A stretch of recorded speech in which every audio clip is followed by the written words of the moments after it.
할렐루야. 네, 예배 자리에 나오신 여러분을 주님의 이름으로 환영하고 축복합니다. 우리 시간 옆 사람과 함께 이렇게 인사하셨으면 좋겠는데요. 예배드리기 딱 좋은 날씨네요 하고 인사하셨으면 좋겠습니다. 예배드리기 딱 좋은 날씨네요. 예배드리기 딱 좋은 날씨네요. 네, 그렇습니다. 우리 날씨가 참 시원하고 좋죠. 예배드리기 정말 딱 좋은 날씨인 것 같습니다. 네, 우리 시간 사도신경 하심으로 함께 예배로 나아가겠습니다. 전능하사 천지를 만드신 하나님 아버지를 내가 믿사오며 그 외아들 우리 주 예수 그리스도를 믿사오니 이는 성령으로 잉태하사 동정녀 마리아에게 나시고 본디오 빌라도에게 고난을 받으사 십자가에 못 박혀 죽으시고 장사한 지 사흘 만에 죽은 자 가운데서 다시 살아나시며 하늘에 오르사 전능하신 하나님 우편에 앉아 계시다가 저리로서 산자와 죽은 자를 심판하러 오시리라. 성령을 믿사오며 거룩한 공회와 성도가 서로 교통하는 것과 죄를 사하여 주시는 것과 몸이 다시 사는 것과 영원히 사는 것을 믿사옵나이다. 아멘. 우리 시간 함께 기도하며 예배로 나아갔으면 좋겠습니다. 우리 시간 함께 기도할 때에 우리 함께 연합하여 예배 드리는 게 참 오랜만인 것 같아요. 함께 예배하면서 나아갈 때 우리의 마음을 하나로 모아달라고, 우리가 정말 하나님만을 찬양하고 하나님만을 예배하며 나아갈 때에 하나님 우리의 마음을 하나로 합하여 주시옵소서. 우리가 연합하여 그 주님을 찬양하며 나아가기 원합니다. 모든 세대가 함께 그 주님을 찬양하며 예배하며 나아가길 소망하오니 하나님 우리의 마음을 하나로 합하여 주시고 이 예배 가운데 하나님의 이름만 높이게 해달라고 우리 시간 다 함께 기도하겠습니다. 하나님 아버지 감사합니다. 하나님 우리를 예배 자리로 불러주시고 인도해 주셔서 감사합니다.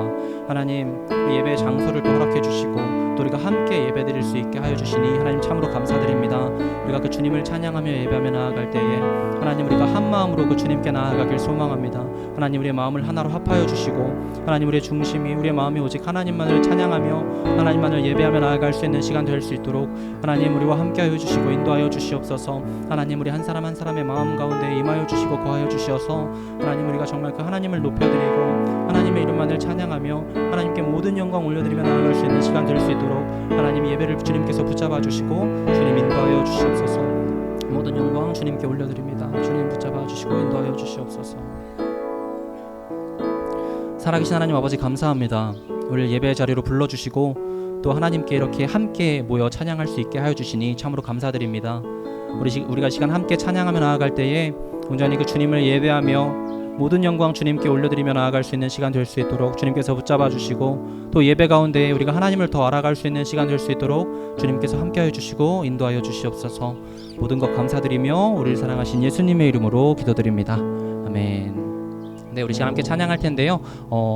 저희 카톡으로 악보를 가사를 보내드렸으니까 가사를 참고해 주시면 좋을 것 같습니다.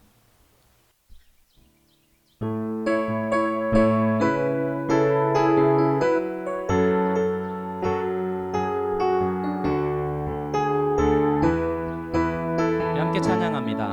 아주 먼 옛날, 아주 먼 옛날 하늘에서는 당신을 향한 계획이 있었죠. 하나님께서 바라보시며 좋았더라고 말씀하셨네.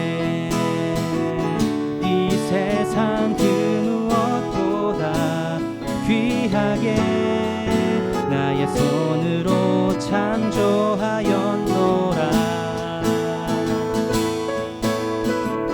내가 너로 인하여 기뻐하노라. 내가 너를 사랑하노라.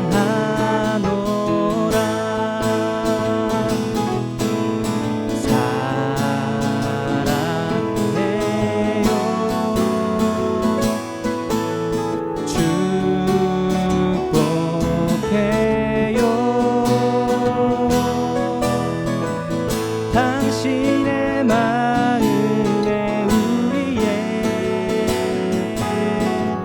사랑을 드려요. 우리 다시 한 번 더 찬양할 텐데요. 우리 시간 서로 좀 축복하는 시간을 좀 가졌으면 좋겠어요. 우리 가사를 보는 것도 물론 중요하지만 우리 이 찬양의 시간 가운데 우리 함께 서로를 축복하면서 서로의 또 눈을 맞추면서 또 함께 축복하는 마음으로 함께 찬양했으면 좋겠습니다. 다시 한번 찬양합니다. 아주 먼 옛날 하늘에서는 당신을 향한 계획이 있었죠. 하나님께서 바라보시며 좋았더라고 말씀하셨네. 이 세상 그 무엇보다 귀하게 나의 손으로 창조하였노라. 내가 너로 인하여 기뻐하노라. 내가 너를 사랑하노라. 우리 마음을 다하여 사랑해요.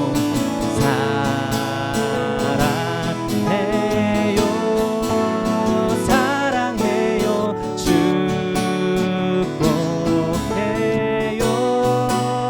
축복해요.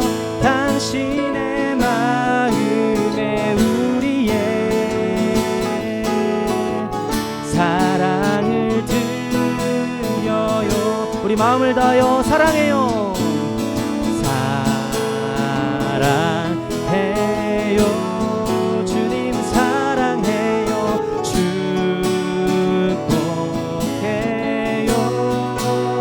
축복해요. 당신의 마음에 우리의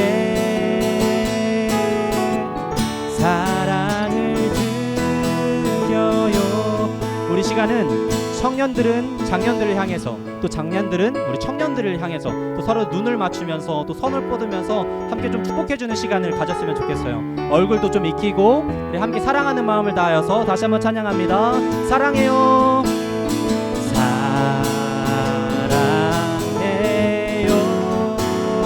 사랑해요.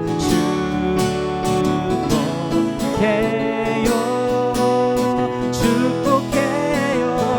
당신의 마음에 우리의 사랑을 다시 한번 찬양합니다. 사랑해요. 축복해요.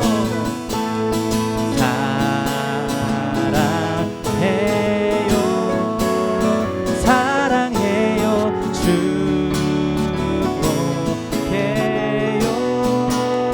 축복해요. 당신의 마음에 우리의 하나님의 사랑을 드려요. 사랑합니다.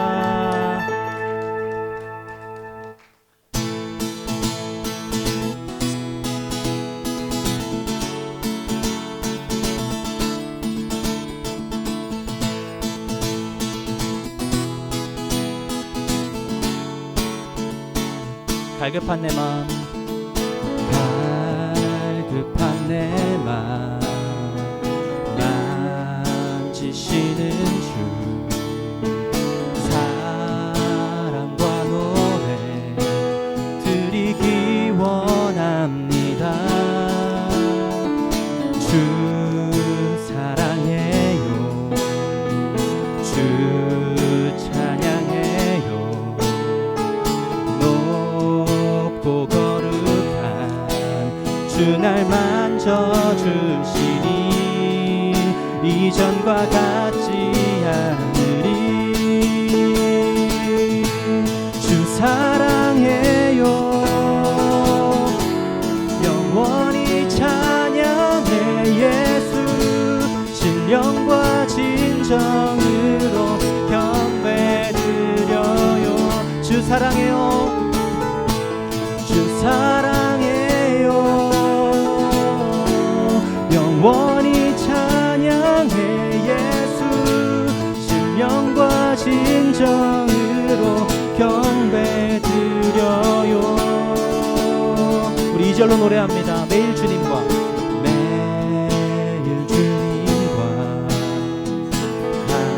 함께 지내며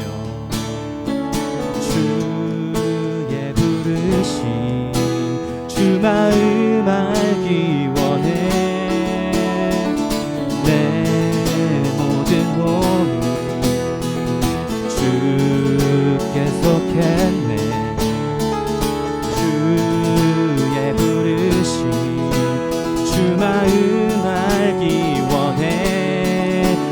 생명 주께 속했네.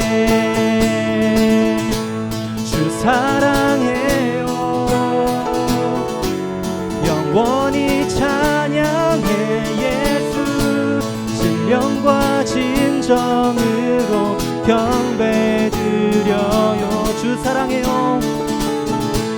주 사랑해요. 영원히 찬양해.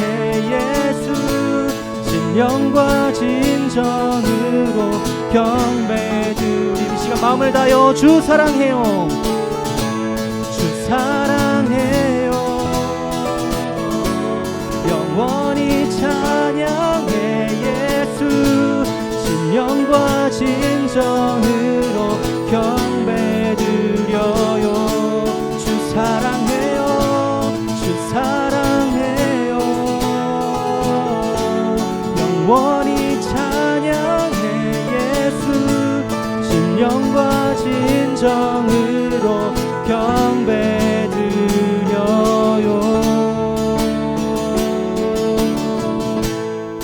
주 사랑해요. 영원히 찬양해. 예수 신령과 진정으로 경배드려요. 주 사랑해요. 주 사랑해요. 영원히 찬양해. 예수 신령과 진정으로 경배드려요.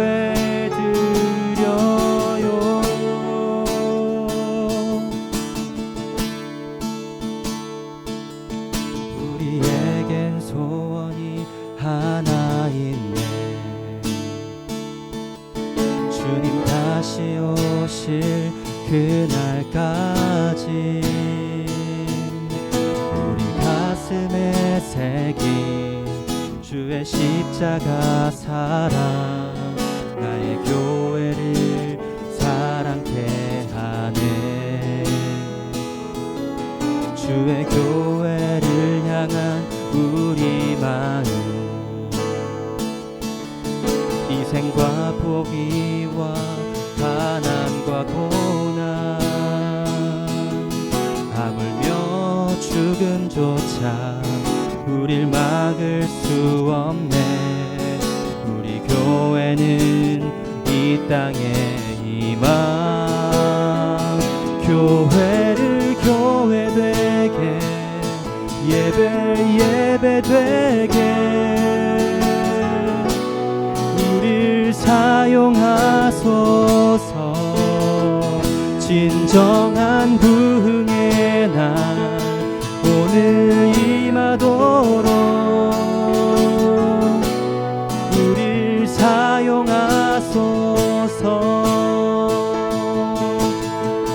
다시 한번 찬양합니다. 우리에겐 소원이 하나 있네. 주님 다시 오실 그날까지 우리 가슴에 새긴 주의 십자가 사랑, 나의 교회를 사랑케 하네.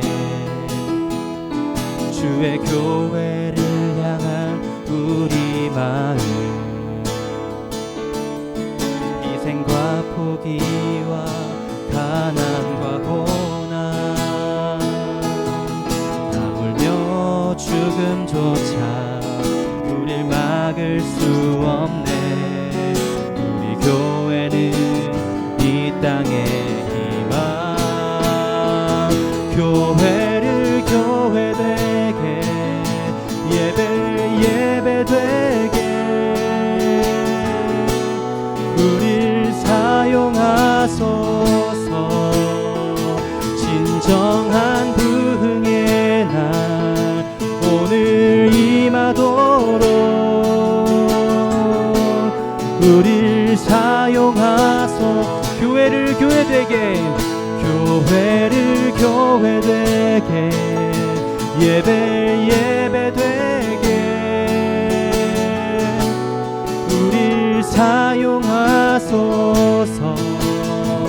진정한 부흥의 날 오늘 임하도록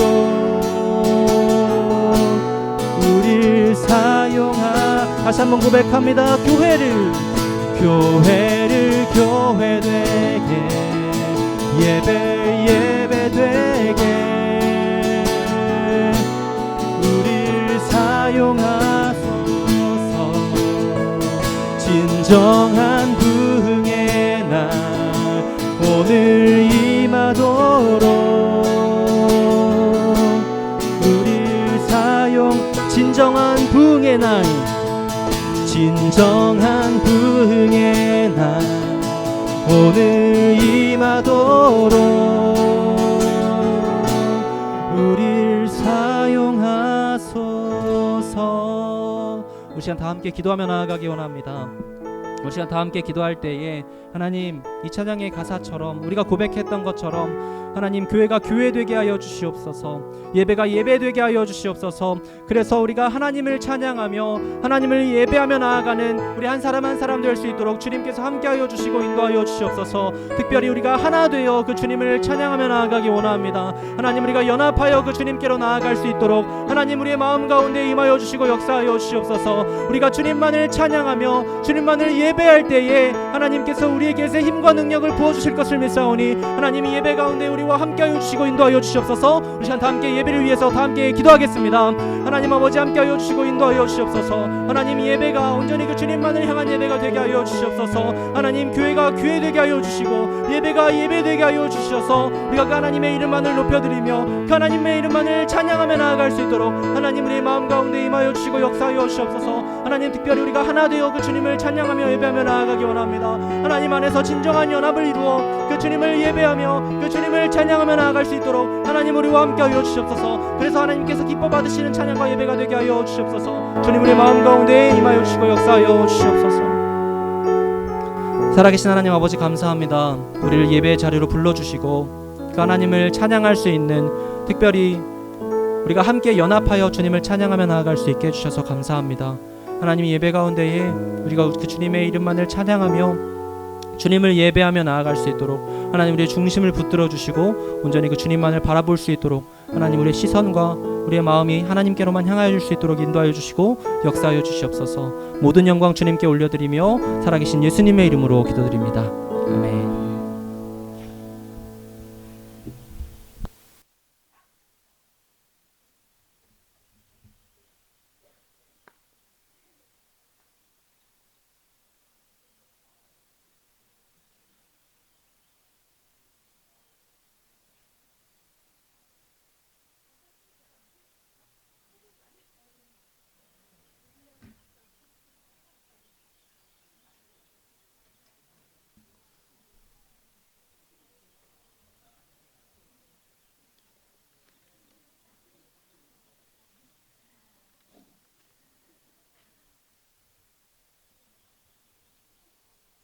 네, 하나님께서 우리를 부르셔서 이 아름다운 자연 속에서 하나님을 예배하고 또 경배하게 하심에 감사드립니다. 이 시간 다 함께 우리 주 하나님 지으신 모든 세계 찬송가 79장 찬송하며 주님 앞에 나아가도록 하겠습니다.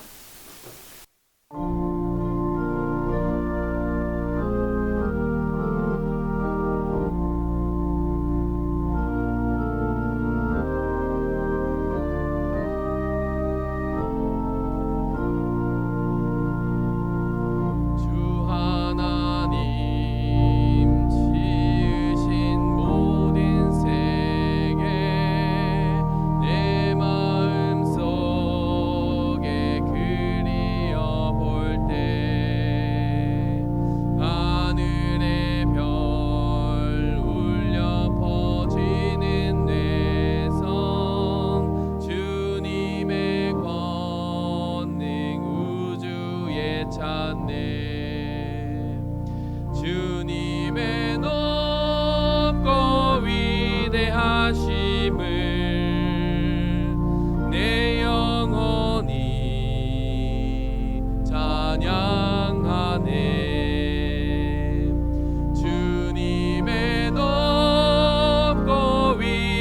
위대하심을 내 영혼이 찬양하네. 숲속이나 험한 산 골짜기에서 지저귀는 저 새소리들과 고요하게 흐르는 시냇물은 주님의 솜씨 노래하도다. 아멘. 주님의 높고 위대하심을 내 영혼이 찬양하네. 주님의 높고 위대하심을 내 영혼이 찬양하네. 주 하나님 독생자 아낌없이 우리를 위해 보내주셨네. 십자가에 피 흘려 죽으신 주 내 모든 죄를 대속하셨네. 주님의 높고 위대하심을 내 영혼이 찬양하네. 주님의 높고 위대하심을 내 영혼이 찬양하네.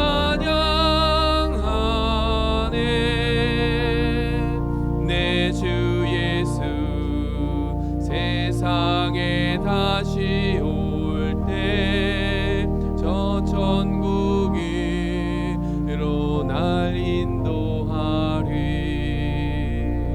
나 겸손히 엎드려 경배하며 영원히 주를 찬양하리라. 주님의 높고 위대하심을 내 영혼이 찬양하네. 주님의 높고 위대하심을 내 영혼이 찬양하네.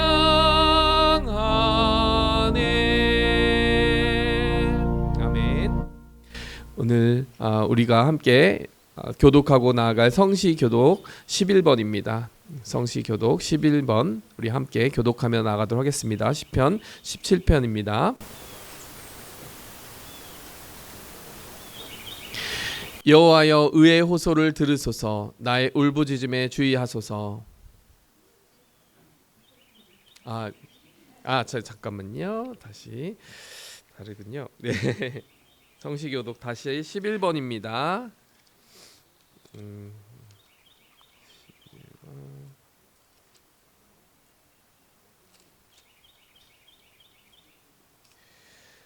네, 11번 시편 17편입니다. 다시 읽도록 하겠습니다. 여호와여 의의 호소를 들으소서. 나의 울부짖음에 주의하소서.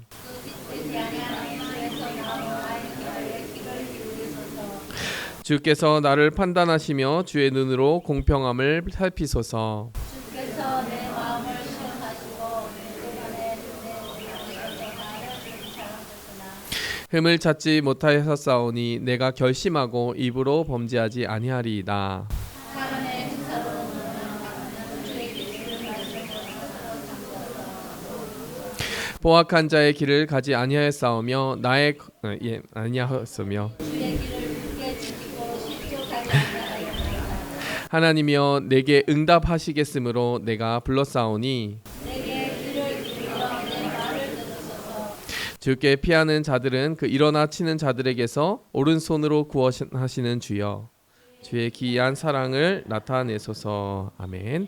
사도신경으로 다 함께 신앙을 고백하며 나가도록 하겠습니다. 전능하사 천지를 만드신 하나님 아버지를 내가 믿사오며 그 외아들 우리 주 예수 그리스도를 믿사오니 이는 성령으로 잉태하사 동정녀 마리아에게 나시고 본디오 빌라도에게 고난을 받으사 십자가에 못 박혀 죽으시고 장사한 지 사흘 만에 죽은 자 가운데서 다시 살아나시며 하늘에 오르사 전능하신 하나님 우편에 앉아 계시다가 저리로서 산자와 죽은 자를 심판하러 오시리라. 성령을 믿사오며 거룩한 공예와 성도가 서로 교통한 것과 죄를 사하여 주시는 것과 몸이 다시 사는 것과 영원히 사는 것을 믿사옵나이다. 아멘. 이 시간 김창숙 권사님 우리 박윤희 전도사님 나와주셔서 대표기도 인도해 주시도록 하겠습니다.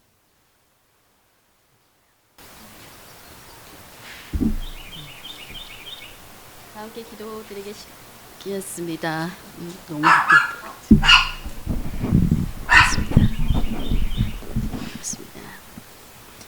온 땅이여 여호와께 즐거운 찬송을 부를지어다. 기쁨으로 여호와를 섬기며 노래하며 그의 앞에 나갈지어다. 여호와는 선하시니 그의 인자하심이 영원하고 그의 성실하심이 대대에 이르리로다.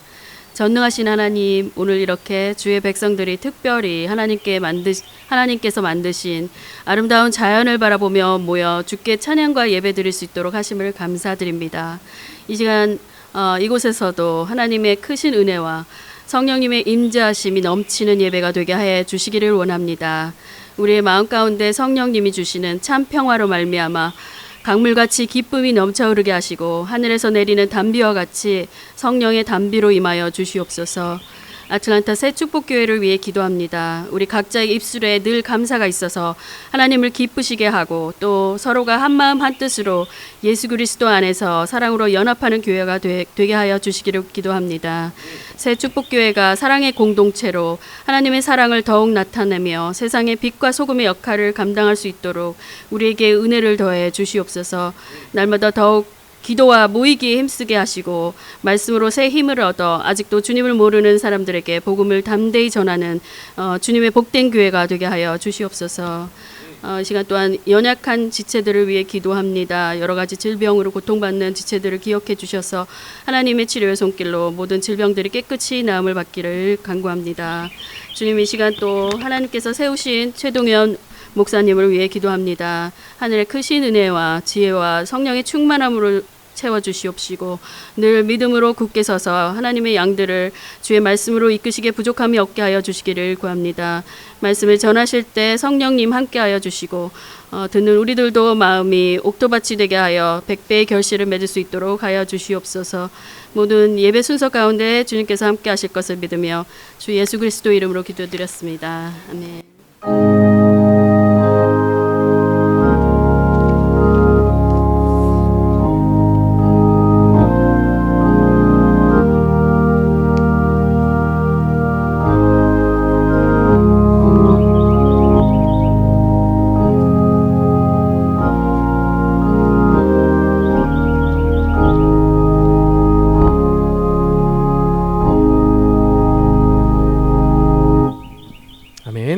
우리 찬송가 64장 부르며 주님 앞에 나가도록 하겠습니다. 기뻐하며 경배하세 찬송가 부르며 나가도록 하겠습니다.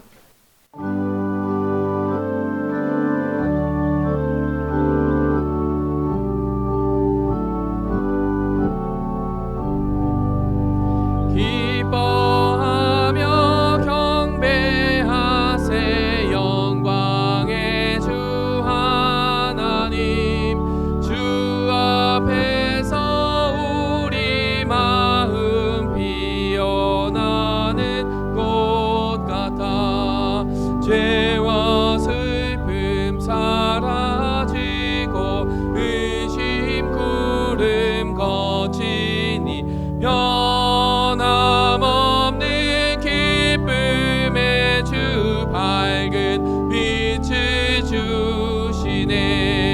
땅과 하늘 만물들이 주의 솜씨 빛내고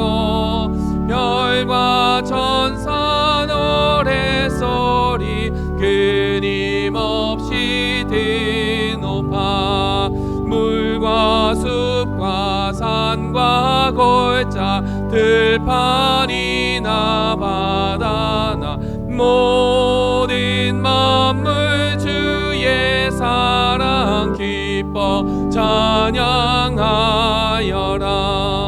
우리 주는 사랑이요 복의 근원이시니 삶이 기쁜 샘이 되어 바다처럼 넘치네.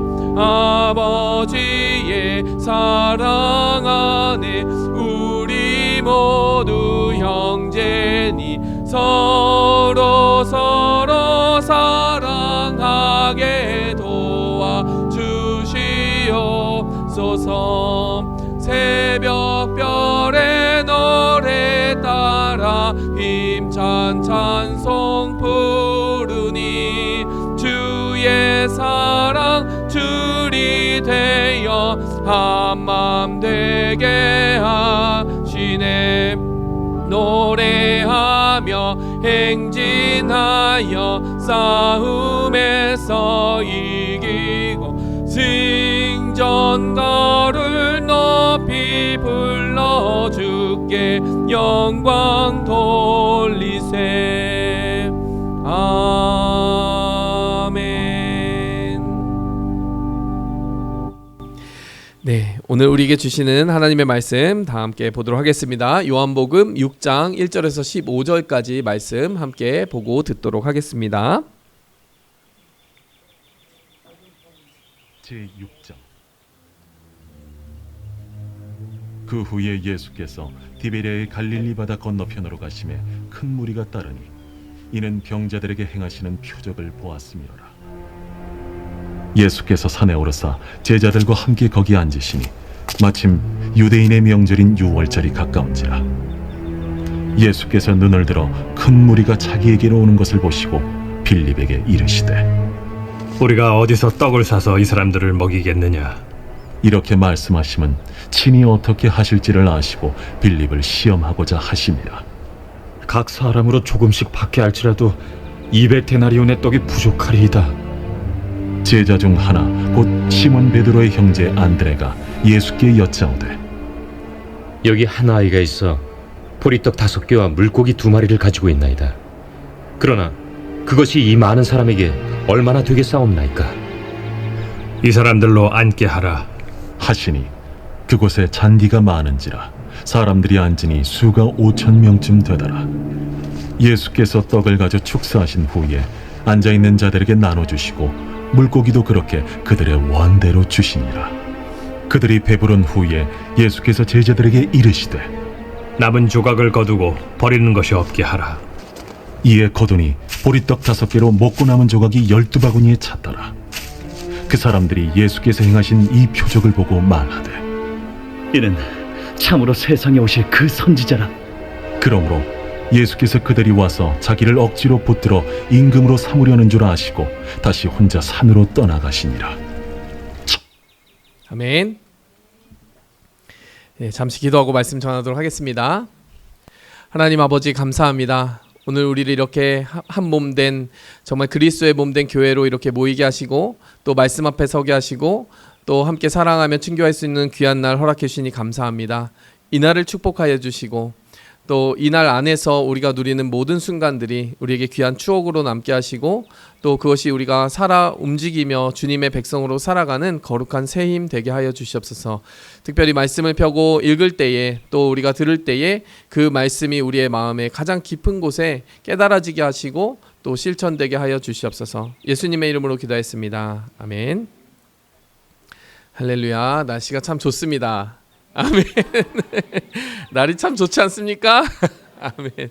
네, 쉽게 아멘이 안 나오는데요. 네, 제가 갑자기 좀 뜬금없지만 드라마의 어떤 그 대사가 하나 생각이 났어요. 오늘 여기서 생각이 났는데 날이 좋아서 날이 좋지 않아서 너와 함께한 모든 날이 찬란했다. 네. 날이 좋든 좋지 않든 상관이 없다는 얘기입니다. 함께하는 사람이 사랑스러우면 그와 함께한 모든 순간이 찬란하지 않겠습니까? 우리 함께하는 성도님들이 곁에 있기 때문에 이 날이 찬란한 줄 믿습니다. 또 뿐만이 아니라 무엇보다도 하나님이 이 자리에 함께 하시기 때문에 이 날이 또 특별하고 축복이 되고 또 기쁨의 순간이 되게 하실 줄 믿습니다. 오늘 말씀을 제가 준비하면서 야외 예배를 이렇게 생각해 보았습니다. 제가 이 교회 이렇게 사역을 담임 목사로 시작하게 되면서 처음으로 어떻게 보면 야외에서 드리는 예배잖아요. 야외 예배가 성경적이냐, 주일에 야외 예배를 드리는 것이 어떠냐, 이런 질문들도 우리가 가질 수가 있습니다. 제가 그래서 성경을 펴면서 성경에 야외 예배가 있나? 그 뜬금없이 그런 궁금증이 생기기 시작했어요. 네. 오늘 본문 말씀은 야외에서 예수님이 선포하신 말씀입니다. 그렇지 않습니까? 네, 지금 보니까요. 그 후에 예수께서 디베랴 갈릴리 바다 건너편으로 가심에 6장 1절 큰 무리가 따르니 이는 병자들에게 행하신 표적을 보았음이로라. 예수님이 행하시는 표적도 보고 예수님의 말씀도 들으면서 예수님에게 무언가 특별함이 있음을 감지한 많은 무리들이 바다 건너편으로 배 타고 가는 예수님을 걸어서 쫓아가기 시작하는 장면이 오늘 6장 1절에서 2절까지 나타납니다. 6장 3절을 보니까 예수님이 산에 오르셔서 거기서 제자들과 함께 앉아 있는데 6장 5절에 보니까 큰 무리가 자기에게로 가까이 오는 것을 보시고 거기서부터 말씀도 전하시고 또 병자도 고쳐주시고 또 밤이 늦도록 그들과 함께 계셨다라고 하는 것이 이 오병이어 사건의 배경이 되는 장면입니다. 그러니까 여기서 지금 선포된 모든 말씀들 야외에서 이루어진 것 맞습니다. 그리고 우리가 유명하게 기억하는 마태복음 5장의 팔복 말씀, 산상수훈이라고 하는 거대한 예수님의 그 설교 말씀도 예수님이 산에 오르셔서 거기서부터 모여든 모든 무리들을 향하여서 선포한 말씀인 것이죠. 네. 이 말씀들을 통하여서 제가 그래서 이 말씀을 깊이 묵상하면서 하나님 주신 은혜가 있겠다 이런 생각을 해봤어요. 일단 이 본문이 굉장히 중요한 본문입니다. 왜냐하면 이 오병이어 사건은 마태, 마가, 누가, 요한복음 이 사복음서에 다 기록이 되어 있어요. 우리가 사복음서 하면은 이 사복음서의 모든 내용이 다 일치되게 다 들어가 있을 것 같은데 그렇지 않습니다. 어떤 본문에는 있고 어떤 본문에 없는 어떤 사건들이 있어요. 왜냐하면 저자가 다르기 때문에 저자가 기억하는 내용과 사건들을 집중적으로 편집해서 기록한 것이 성경이기 때문에 그렇습니다. 많은 부분이 일치되어 있지만 어떤 부분들은 차이가 이렇게 있고 없음이 차이로 나타날 때가 있는데 오늘 이 사건만큼은 모든 본문에서 다 기록을 하고 있더라는 것이에요. 그래서 우리 교회에도 상당히 의미 있는 그런 본문이 되고 또 이것을 묵상하면서 우리가 교회가 무엇인지 하나님이 사랑하시는 그 신앙인의 발자취가 어떠해야 되는지에 대한 그 본질을 좀 더 묵상해 볼 수 있는 말씀이 아닌가 생각해 보게 됩니다. 오늘 이 본문 말씀 보면서요. 하나님이 예수님이 바라보시는 것 그리고 예수님이 바라보시는 그 교회가 무엇인지 한번 정리를 해봤거든요. 그 부분에 대해서 묵상을 하게 되었습니다. 우리 함께 보면서 이 말씀을 통해 그 영적 본질, 교회의 본질에 대해서 깊은 깨달음과 위로를 얻는 시간 되기 원합니다. 첫 번째로요. 예수님이 바라보시는 것은 우리 신앙생활 그리고 교회에서 바라보시는 것은 우리의 영적 갈급함이라고 하는 거예요. 갈급함이 있는 교회. 예수님이 찾으시는 교회는 바로 갈급함이 있는 교회입니다. 갈급함이 무엇입니까? 예수님과의 관계를 갈망하는 것을 말하는 것이에요. 하나님께서 나의 삶을 부르시고 지으시고 그 목적과 소명을 담아서 이 세상에 나게 하셨는데 우리가 지으신 그분을 모르고 살아갈 때가 참 많아요. 그리고 잊어버리고 살아갈 때가 많습니다. 제가 청년들과 이제 목회를 예전에 할 때 새가족반을 할 때 꼭 그런 비유를 들은 적이 있어요. 마치 하나님을 만난다라고 하는 것은 어떤 것과 비교할 수 있냐면 우리가 한 번도 마주쳐 보지 않은 어떤 사람과 약속을 잡고 내가 그 사람의 집에 먼저 들어가서 그 사람을 기다리는 것과 같다. 왜냐하면 우리가 태어났을 때 하나님을 알고 태어나거나 하나님을 마주치고 태어난 것이 아니라 이 세상에 던져져 보니까 그냥 살고 있는데 그 와중에 복음을 듣게 되고 하나님의 계심을 전해 듣는 사건이 이제 그 다음에 뒤따르게 되잖아요. 그래서 생각해 보건데 제가 그런 비유가 떠오르는 거예요. 어떤 비유가 떠올랐냐면 이제 약속을 잡았습니다. 3시까지 만나기로 했어요. 근데 그 사람이 자기 집에 비밀번호를 알려줬습니다. 그래서 30분 전에 그 방에 들어가 있는 거예요. 그 방에 들어가 있으면서 내가 얼굴도 보지 아니한 그 사람을 만나게 될 그 시간을 기다리고 있는 거죠. 기다리고 있는 그때에 여러분은 무엇을 하시겠습니까? 아직 그 사람을 만나보지도 않았고 누군지도 몰라요. 그런데 그 방에 들어가 있는 순간 우리에게 호기심이 생기지 않겠습니까? 그 사람을 알 수 있는 어떤 힌트가 될 만한 물건들이 그 안에, 방 안에 있을 거예요. 청소 상태를 볼 수도 있겠죠. 뭐 소파 밑에 양말이 들어가 있을 수도 있고, 설거지를 안 했을 수도 있고, 등등 여러 가지 그 방의 상태들을 보면서 아, 이 사람은 대충 이런 사람이겠구나, 뭐 이런 짐작을 할 수가 있잖아요. 뭐 이렇게 사진이 걸려 있는 것, 꽂혀 있는 책을 보면서 아, 이 사람이 이런 사람일 것 같아 하고 하는 짐작을 할 수가 있어요. 그래서 이것을 신학적인 용어로 무엇이라고 하냐면 여러분, 일반 계시라고 부르는 것과 굉장히 유사한 상황이 지금 발생하고 있는 것입니다. 일반 계시. 혹시 들어보셨어요? 자연 계시. 제가 이런 질문을 하나 더 던져보겠습니다. 여러분은 하나님의 방에 들어가 보신 적 있으세요? 하나님의 방? 그러니까 누군가의 방, 내가 만나보지 아니한 그 사람의 방에 들어가서 그 방을 구경하다 보면 그 사람의 성격이나 대충 이 사람 이런 사람일 것 같다라는 것을 짐작하는 그 과정이 펼쳐지듯이 우리도 하나님의 방에 들어가서 하나님의 방을 구경하다 보면 대충 하나님 이런 분이겠다라고 하는 것을 이렇게 짐작할 수가 있을 거 아니에요. 여러분, 하나님의 방이 어디일까요? 네, 방의 정의를 내리고 시작해야 됩니다. 방은 무엇이냐면 그 사람에게 소유된 공간, 그 사람이 마음대로 꾸미는 공간, 그 사람이 있는 공간, 맞죠? 그러면 하나님이 소유하고 하나님이 마음대로 지으시고 꾸미시고 하나님이 계시는 곳은 어디입니까? 네, 어떤 분은 교회입니다 뭐 이럴 수도 있고, 어떤 분은 그런 방에는 들어가 본 적이 없습니다 이럴 수도 있지만, 하나님이 계시고 지으시고 하나님이 모든 것을 자기의 뜻대로 꾸미신 그 공간은, 그 하나님의 퍼스널 스페이스는 모든 우주 공간이죠. 자, 눈을 들어보시면 여기가 하나님의 방이었다라는 사실이 눈에 들어오십니까? 여러분은 하나님의 방에 이미 들어와 살면서도 이 방이 하나님의 방이라는 생각을 못하고 있었던 적이 많을 거예요. 왜 그렇습니까? 자기 거라고 생각하니까요. 내 인생도 내 거라고 생각하니까요. 내가 돈 주고 산 내 집도 내 집이라고 생각하니까요. 이 방도 내 방이고 이 방에 렌트한 것도 나니까, 계약서에 그 이름이 올라가 있는 내가 진짜 주인이지라고 생각하는 거예요. 근데 그 착각은 언제 산산조각 납니까? 우리에게 그냥 한평생 주어져 있는 한 세기도 되지 않는, 한 줌밖에 되지 않는 그 인생이 끝날 때 우리는 그 착각이 무너지게 된다는 것을 경험하는 거예요. 아, 이 인생 내 인생이 아니었구나. 이 생명 내 생명이 아니었구나. 이 집도 내 집이 아니었고, 내가 가진 모든 생명의 호흡, 내가 소유했다라고 믿었던 그 모든 게 내 것이 아니었구나. 마지막 날 가서야 깨닫는 거예요. 근데 좀 일찍 깨달으면 안 될까요? 이 방이 우리 방이 아니에요. 우리가 살고 호흡하는 이곳이 하나님의 것이었다는 사실입니다. 그래서 지으신 세상을 보고 하나님을 발견하라. 이것이 자연계시입니다. 물론 자연계시가 하나님의 아주 구체적인 성품을 다 알려줄 수 없기 때문에 칼빈은 일반 계시, 자연 계시를 넘어서서 우리에게 특별히 하나님이 어떤 분인지에 대해 알려주는 한 가지가 더 필요하다고 이야기합니다. 바로 특별 계시인 성경이죠.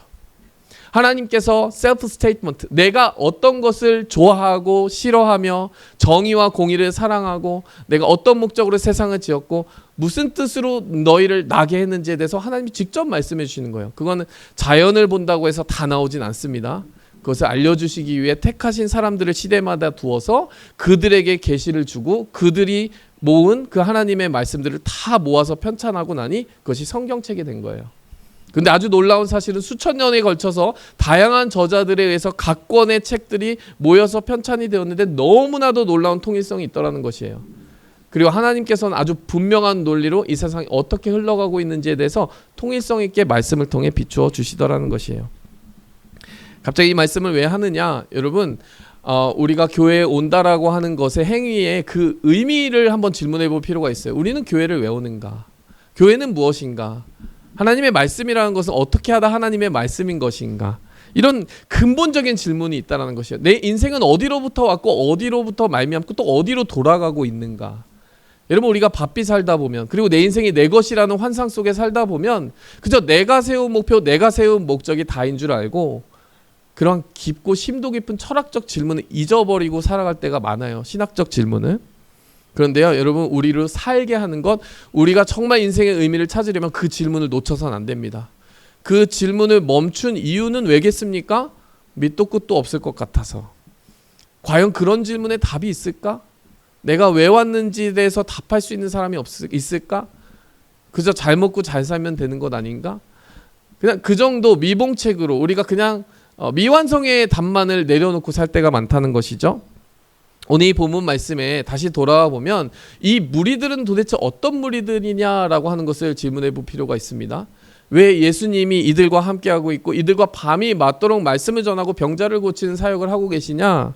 다른 본문 말씀들을 함께 보면요, 마태, 마가, 누가복음, 요한복음에 나타난 이 동일한 사건에 대한 기록들을 보면요, 제가 그걸 지금 다 읽어서 할 수는 없으니까요. 이 공간상 그냥 요약해서 전달해 드리면 그들은 배고팠어요. 무엇이 배고팠을까요? 하나님의 말씀이 배고팠어요. 내가 누구인지 하나님과 함께 어떤 접점을 가지고 관계를 가지고 살아야 되는지에 대해서 배고픈 사람들이었어요. 여러분, 물론 배도 고팠어요. 실제로 먹을 것이 없어서 배도 고팠겠죠? 근데 사실 그것은 예수님을 따르다가 뒤따라온 상황이에요. 무슨 말이냐면요, 예수님을 따라서 밤이 맞도록 계속 이렇게 쫓아오지 않았으면 배고플 일 없습니다. 집에 가서 맛있는 거 먹고 있으면 되죠. 뭐하러 고생하면서 거기까지 쫓아가서.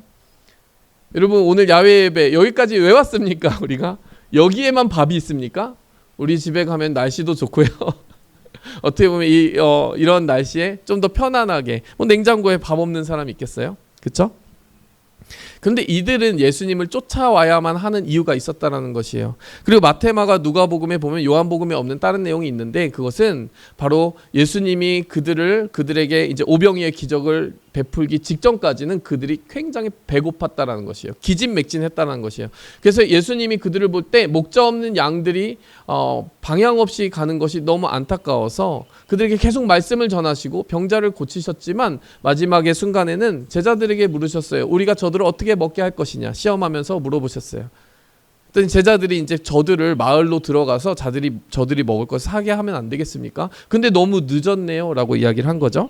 그랬더니 예수님이 너희가 먹을 것을 주어라 하면서 오늘 이 본문 말씀이 펼쳐지게 된 것이에요. 참된 교회는 무엇입니까? 우리의 신앙생활의 가장 깊은 곳에서의 시작점은 무엇이어야 합니까? 내 인생의 목적이 무엇인지 알지 못하고서는, 나를 지으신 분과 눈 맞추지 않고서는 내 인생이 의미 있을 수 없다라는 사실을 언젠가 자각하는 순간, 내 배가 고프더라도 끝까지 예수님의 말씀을 듣기 위해 쫓아가던 그 무리들에게 답이 있는 것입니다. 교회는 다른 것이 아니에요. 하나님의 말씀을 듣기 위한 공동체입니다. 하나님께서 우리를 부르시고 이 세상에 보내신 목적을 깨닫게 되는 그곳이라는 말인 것이죠. 그래서 우리에게 바로 그 아름다운 교회를 주셨고, 이 예배와 우리가 신앙생활을 해 나가는 그 과정 가운데 우리는 하나님이 누구신지 알아가게 될 것을 기대하기 원합니다. 그것을 그 무엇보다도 갈급해하기 원합니다. 두 번째로요, 예수님께서 바라보시는 것은 예수님은 우리의 계산이 아니라 그렇기 때문에 믿음을 보세요. 그래서 믿음의 셈법을 보기 원하십니다. 오늘 5절 말씀부터 9절 말씀에 보니까 시험 삼아서 이렇게 말씀하신다는 거예요. 5절 말씀에 보니까 빌립에게 이렇게 질문하십니다. 우리가 어디서 떡을 사서 이 사람을 먹이겠느냐. 그랬더니요, 빌립은 아주 정확한 답을 내놔요. 200데나리온 정도가 필요한데 그것도 부족합니다. 요즘으로 따지면 2만 불 정도입니다. 한 데나리온이 일용직 근로자의 하루 품삯 정도 되니까 100불로 쳤을 때 2만 불 정도가 된다라고 계산해 볼 수 있을 거예요. 근데 우리에게 그런 돈이 어디 있어요? 빌립은 지금 이렇게 말하는 거예요. 지금까지 예수님의 기적도 보고 예수님이 행하시는 그 모든 일도 봤지만 여전히 빌립은요, 하나님이 행하시는 일이라는 플러스 알파에 대해서 생각하지 않고 오직 인간의 조직으로서의 지금 이 교회만을 바라보고 있었다는 것이죠. 성도 여러분, 교회는 어떤 곳입니까? 여러분, 사람들이 모여서 사람들이 관리하고 사람들의 조직 논리로 운영되는 곳입니까? 사람을 위해서 존재하는 것입니까? 그렇지 않다는 것이에요. 이곳에 하나님의 역사하심이 있음을 우리는 보아야 됩니다. 빌립은 이렇게 반응했는데 하나님께서 안드레의 그 반응을 아주 주의 깊게 보셨어요. 안드레는 어떻게 했습니까? 한 바구니를 든 소년을 데리고 왔어요. 그게 오병이어입니다. 5개의 떡과 2마리의 물고기. 근데 안드레는 그 아이를 데려오면서 이렇게 질문했어요. 이렇게 우리에게 한 바구니 정도의 음식을 가져온 이 소년이 있는데 이 음식 가지고 우리가 어떻게 할 수 있을까요? 이렇게 질문하는 거예요. 근데 이 안드레의 그 반응이, 질문이 굉장히 흥미롭습니다. 왜냐하면 믿는 듯 안 믿는 듯 아리송하잖아요. 무언가 가져왔다라는 건 예수님이라면 이것 가지고도 무엇인가 할 수 있다는 것을 믿고 있는 거죠. 그런데 왠지 그것이 무엇인지는 구체적이지 않으니 그런데 이거 가지고 뭘 할 수 있을까요? 라는 질문을 이렇게 하나 더 얹은 것이죠. 그런데 사실요, 이 안드레의 믿음이 굉장히 예수님을 기쁘시게 했을 것 같지 않습니까? 우리도 좀 공감이 되는 부분이 있지 않아요? 믿음으로 산다라고 하는 것이 구체적으로 어떠한 결과물로 나타날 것인지 우리가 늘 선명하게 보는 건 아니에요. 이 바구니가 오면 5천 명이 이제 다 먹게 되겠지, 이런 기대감 가지고 안드레가 가지고 왔겠어요? 아니에요. 믿음으로 가져올 때까지는 아직은 두루뭉실한 어떤 사건입니다. 그런데 어떠한 막연한 기대감과 설레임을 가지고 예수님, 이게 무슨 도움이 될지 모르겠지만 예수님의 손 안에서는 무슨 일이든 하실 수 있다라는 거, 어떤 일인가 일어날 수 있지 않을까요? 라는 기대감 정도. 여러분, 그걸 믿음이라고 부를 수 있는 것이죠. 여러분, 우리는 너무나 계산과 이해타산이 빨라지는 것을 경험해요. 살면 살수록 내 경험이 하나님을 믿고 고백하는 어떤 기대감과 설레임을 누를 때가 많습니다. 하나님이 하실 수 있는 어떤 새로운 일들, 전혀 보지도 못했던, 아주 구체적이지 않지만 어떤 하나님이 하실 수 있는 새로운 일들에 대한 막연한 기대감과 설레임, 이런 것들을 가지고 신앙생활을 해야 되는데, 그보다는 내가 보기엔, 내 경험에는, 내 뜻에는 이래라고 하는 답들이 세워지면서 믿음의 기대감과 설레임들이 눌러질 때가 많다라는 거예요. 오늘 이 본문 말씀을 통해서 빌립과 안드레를 비교해서 우리는 볼 때에 교회가 어떠해야 되는가? 교회에는 다름 아니라 떡이 없어도 믿음은 있어야 된다. 우리가 뭐 계산이 중요할 때가 있겠죠. 어떤 계획이 중요할 때도 있을 것입니다. 그러나 하나님이 해주시는 일에 대한 기대, 바로 그것이 우리의 삶 속에 있어야 돼요. 그래서 성도 여러분, 바로 그 믿음을 한번 품어보시기 바랍니다. 우리의 삶 가운데 하나님을 향한 막연하지만 무엇인지 모르겠지만 하나님 일해 주셨으면 하는 부분들이 있을 거예요. 그 부분에 대해서 하나님, 제 생각에는 계산이 벌써 다 끝났는데 그 계산 밖에서 일하시는 하나님을 전 경험하고 싶습니다. 그래서 그 바구니 하나를 가져가 보는 그 믿음의 선택을 해보는 교회가 되기 원합니다. 세 번째로 하나님은 헌신을 보시는 거예요. 이 아이를 우리는 보기 원합니다. 이 아이는 바구니를 가져왔는데요. 이 바구니가 뭐 대단한 거야 라고 생각할지 모르겠지만 그 아이가 가진 바구니는 자기 가족들하고 먹으면 충분히 배부를 수 있는 도시락이에요. 그런데 그것을 가져왔다라는 것을 예수님이 모르실까요?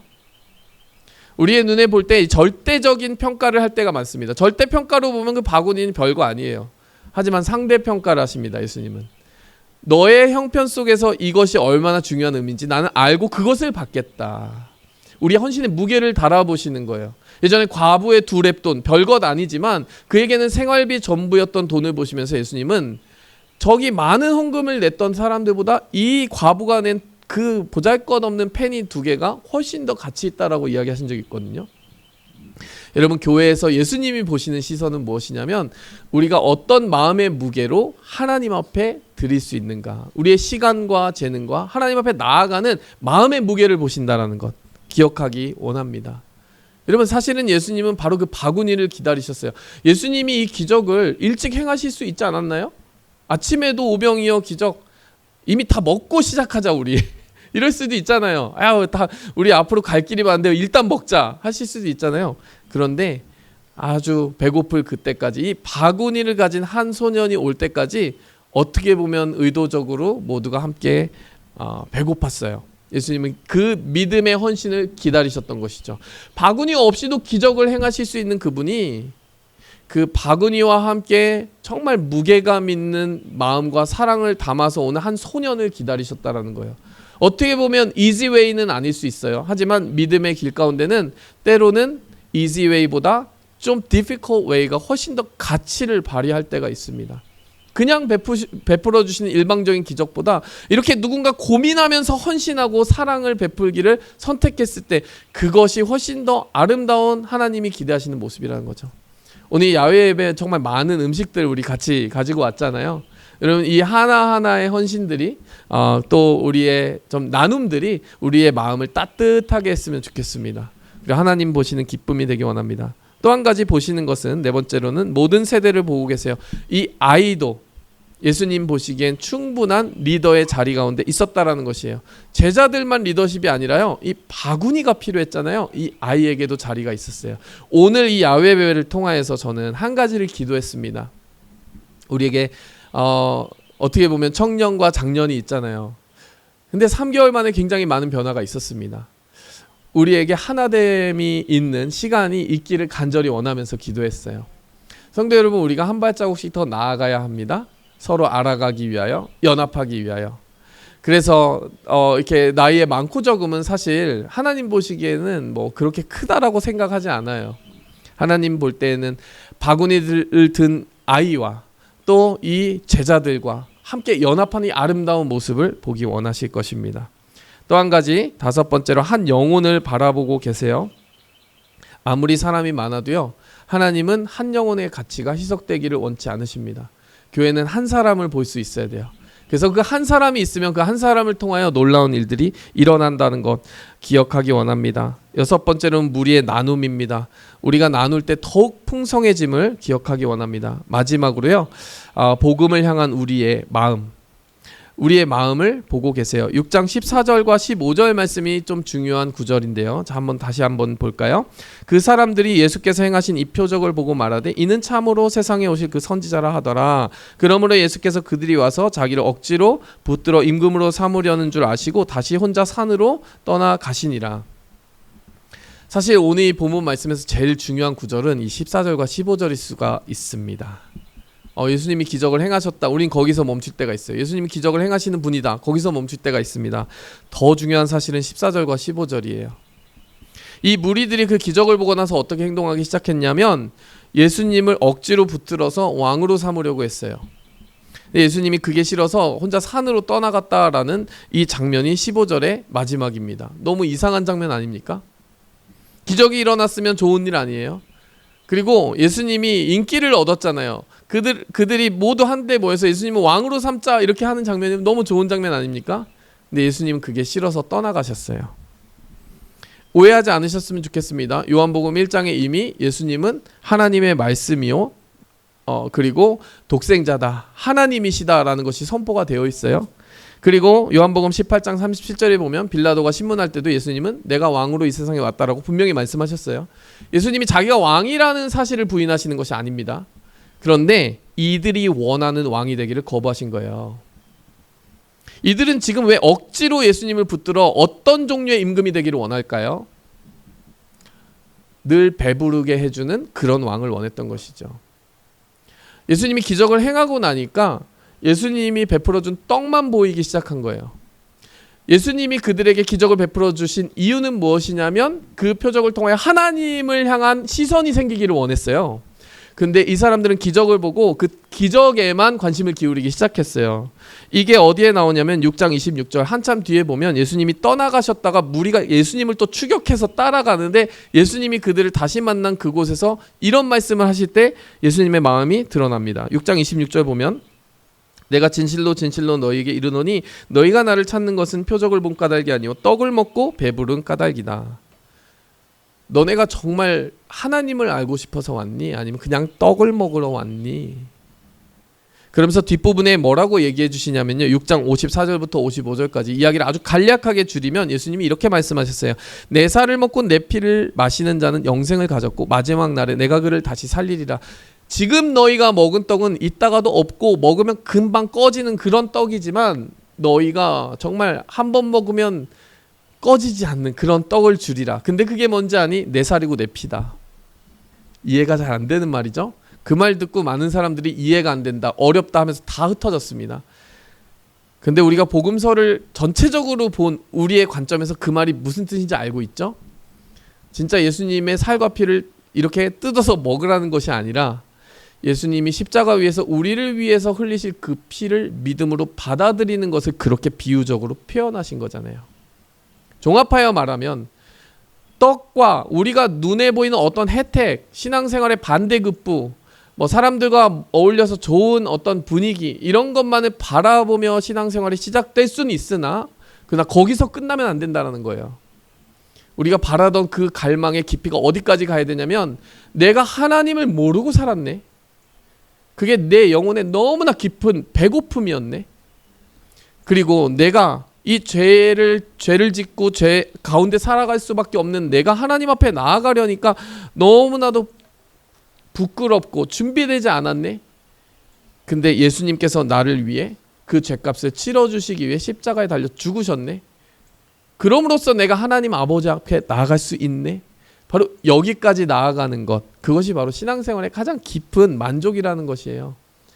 예수님으로 말미암아 하나님 아버지와 관계가 생기고, 그래서 우리가 이제부터 살아가는 모든 삶이 하나님의 말씀 안에서 내 모든 발걸음의 의미를 발견하며 살아가는 것이 될 때 우리의 신앙생활이 진짜 완성될 수 있다는 것입니다.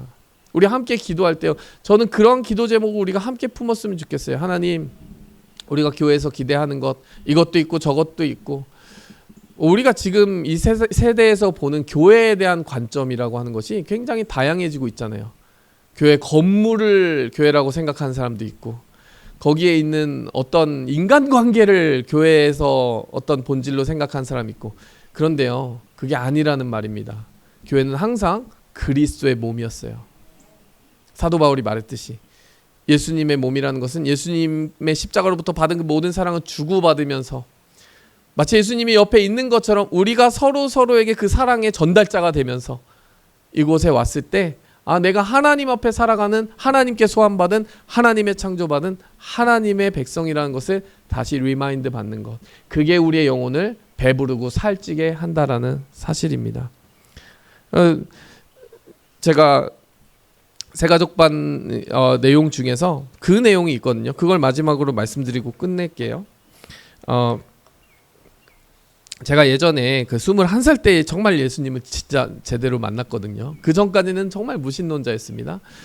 그런데 그때 어떤 그 질문을 가졌냐면, 제가 다시 예수님을 만나면서 어떤 정리가 좀 필요했냐면 이런 정리가 필요했어요. 죄가 무엇이냐, 이제 신학생들이 배울 때 죄에 대한 정의를 이렇게 내리고 있거든요. 하나님을 모르는 것, 하나님과 관계없이 살아가는 것, 하나님을 알려고 하지 않는 것, 이게 죄래요.